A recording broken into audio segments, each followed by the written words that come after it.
और अब हम ज़रा चलते हैं। C41 हमारा गेट है, क्योंकि आउटसाइड अमेरिका मेरी नॉलेज के मुताबिक सिर्फ एक ही जगह है जहाँ पे अमेरिका के लिए इमिग्रेशन हो जाती है। मतलब यहाँ से आपकी इमिग्रेशन हो जाएगी और आप अमेरिका जब जाएंगे तो आप लोकल पैसेंजर की हैसियत से बाहर जाएंगे। तो C41 गेट है। और जो माजी में जो दूसरे वाला एयरपोर्ट था पुराना, वहाँ तो 24/7 की सहूलत मौजूद होती थी, लेकिन यहाँ पर जब लास्ट टाइम हम आए तो हमारी फ़्लाइट जो रात को पहुँची थी। जब US इलेक्शन कवर करके हम गए थे तो उस टाइम उन्होंने बताया कि जनाब रात के टाइम नहीं हम इमिग्रेशन करते, तो डे टाइम में इमिग्रेशन होती है। तो लास्ट टाइम हम इत्तेहाद से ट्रैवल कर रहे थे, लेकिन हमें अपनी इमिग्रेशन जो है वो अमेरिका जाकर करानी पड़ती।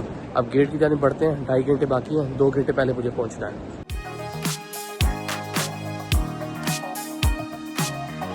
सर जहाँ प्लान में थोड़ी सी तब्दीली है। तब्दीली ये है कि जब हम प्लेन में गए थे जाते सो गए थे, नींद बहुत ज़्यादा आ रही थी, तो अभी गेट की जब रश करना था, लेकिन उससे पहले मैंने सोचा चलो कुछ खा लेते हैं। टेक्सास चिकन है, fried chicken just like KFC, और ये खा लेते हैं, फिर जल्दी से रश करते हैं अपने गेट की जानिब।